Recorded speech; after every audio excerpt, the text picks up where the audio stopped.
विद्यार्थी मित्रांनो नमस्कार। आज आपल्याला कबड्डी खेळाच्या पाठाबद्दलची माहिती तुम्हाला सांगायचं आहे। तर या कबड्डी खेळाच्या पाठाचे आणि खेळाच्या मैदानाचा मोजमाप आणि त्याचा इतिहास आणि त्याचे कौशल्य याच्याबद्दल तुम्हाला सर्व माहिती सांगायचं आहे। तर पहिल्यांदा आपण या कबड्डी खेळाच्या मैदानाचा इतिहास पाहायचा आहे आपल्याला। तर कबड्डी खेळाचा इतिहास शारीरिक शिक्षण मंडळाने यानी विशेषण 1918 साली या खेळाचे कबड्डी असे नामकरण करण्यात आलेले आहेत आणि कबड्डी हा शब्द कौन बडा या शब्दापासून आलेला आहे। तर या कबड्डी खेळाचे माहेरघर अमरावती इथं मांडण्यात आलेले आहेत। तर हा कबड्डी खेळ रामायण महाभारताच्या काळापासून खेळला आहे, ऋषीमुनीने देखील खेळला आहे। का बरं? आपल्या शरीराला कबड्डी खेळल्यानंतर तंदुरुस्त व्यायाम मिळतो, सगळ्या शरीराच्या अवयवांना भरपूर व्यायाम मिळतो। तर आपल्याला व्यायाम करायची देखील गरज नाही, अशा प्रकारे हा खेळ खेळला जात आहे, मनोरंजनासाठी खेळला जात आहे। तर या खेळाचे आपल्याला मोजमाप घ्यायचं आहे। तर या कबड्डी खेळाच्या मैदानाची लांबी 11 मीटर आहे आणि तसेच रुंदी 8 मीटर आहे। तर हा दोन्ही समांतर भागामधून इकडे 5.5 मीटर इकडे 5.5 मीटर 11 मीटर घेतले आहेत। हो, हा मैदान भुसभुशीत केला पाहिजे, रेती किंवा माती घातलेलं पाहिजे आणि मध्य रेषेपासून निदान रेषेपर्यंत 3 मीटर असते आणि निदान रेषेपासून बोनस रेषेपर्यंत 1 मीटर असतो आणि बोनस रेषेपासून अंतिम रेषेपर्यंत 1.50 सेंटीमीटर म्हणजे 1.5 मीटर असते। अशा प्रकारे हा मैदानाचा मोजमाप असतो। या खेळामध्ये एकूण 12 खेळाडू असतात आणि वैयक्तिक खेळणारे 7 असतात। कारण ते विद्यार्थी जे 7 असतात ना, तो राखीव सीट असतात। ज्या विद्यार्थ्यांना किंवा अचानक काही ताप आलं, काही मार लागलं तर ते बदली त्याला घ्यायचं असतं त्या विद्यार्थ्यांना। अशा प्रकारे खेळाडू घेऊन खेळ खेळला जातो। तर याच्यामध्ये खेळ खेळत असताना आपण 2 गट केले जातात। 2 गट केल्यानंतर तो टास्क केला जातोय। टास्क केलेला विद्यार्थी ज्यांचं टास्क जिंकतय त्याने राईड घालतय आणि ज्यांचं टास्क न पडतंय त्यांना मैदान घेतय। तर राईड घालणारा विद्यार्थी आपल्या अंकणामधून कबड्डी कबड्डी हा स्पष्ट आवाज केला पाहिजे।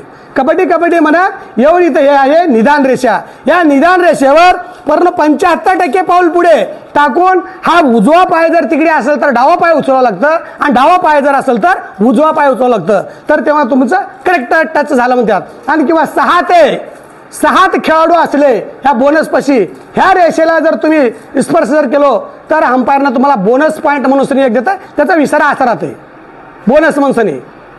तर अशा प्रकारे हा कबड्डी खेळाच्या मैदानाचा मोजमाप झालेला आहे। तर कबड्डी खेळ हा भारताचा लोकप्रिय खेळ आहे। कबड्डी खेळाचे कौशल्य आक्रमण चढाई, आक्रमण करणारा चढाई, कॅन्ट म्हणजे स्पष्ट कबड्डी कबड्डी कबड्डी कबड्डी कबड्डी कबड्डी म्हणावं लागतंय। तुम्ही मध्ये दम सोडला तर नाही, त्याच्यात हालचाल करायचा आहे। एंट्री, लीडिंग, लेग राईट आणि शपिंग फूड राईट, साधा टो टच आणि साईड किक आणि रनिंग हाइंड टच। रनिंग म्हणजे असं गारबन फिरूसनी हाताने टच करायचा, मारायचा आहे आणि साधा टो टच असं लावूसनी उगा टच करायचं, वापिस यायचं आहे। अशा प्रकारे हा आक्रमण कौशल्यचे चढाई झाले आहेत। आणि नंतर बचाव कौशल्य, मनगट पकडणे, कबड्डी असताना हा मनगटाला पकडणे किंवा मांडीला पकडणे किंवा घोट्याला पकडणे किंवा कमरेला पकडणे, अशा प्रकारे हा कौशल्य झालेले आहेत। तर काही देशामध्ये हा खेळ उदाहरणार्थ हुतूत, चुडूगुडू आणि या नावाने देखील खेळला गेलेला आहेत। अशा प्रकारे हा कबड्डी खेळाच्या मैदानाचा सविस्तर तुम्हाला माहिती दिलेली आहेत। आणि आता पाठ हा संपला। या थेअरी आपले क्लासमध्ये घेतात आणि ह्याच खेळाबद्दल तुम्हाला ग्राउंडमध्ये मैदानावर नेऊसनी प्रॅक्टिकल घेऊ शकता। तिथं गेल्यानंतर जाऊसनी प्रॅक्टिकल घ्यायचं आहे। कारण आता प्रॅक्टिकल घेण्यासाठी आपण एका रांगेमध्ये लाईनमध्ये जाऊन तिथं 2 टीमा करून उभारायचं आहेत। 12-12 विद्यार्थी, त्याच्यातून 7-7 खेळायचं असतंय। मग अशा प्रकारे हा आपला पाठ इथवर आलेला आहे। आता याच्यातून तुम्हाला जे बी काही समजलं आहे त्याच्यातून मी तुम्हाला क्वेश्चन करणार आहे, त्या प्रश्नाचं उत्तर तुम्हाला द्यावं लागतंय। कबड्डी हा पाठ आता संपलेला आहे।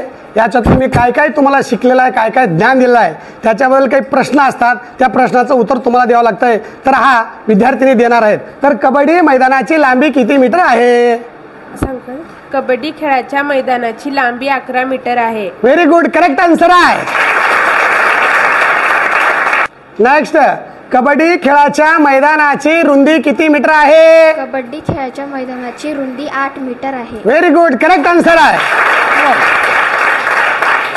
त्याच्यानंतर कबड्डी खेळाच्या मैदानापासून मध्य रेषेपासून निदान रेषेपर्यंत अंतर किती असेल?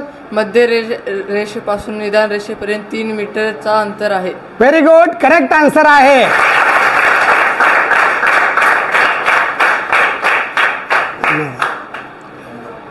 आपण सर्व प्रश्नाचे उत्तर करेक्ट दिले आहेत, म्हणजे की याच्यावरून हा पाठ तुम्हाला समजलेला आहे, म्हणून तुम्ही करेक्ट आन्सर दिलेत. सगळ्यांचा धन्यवाद.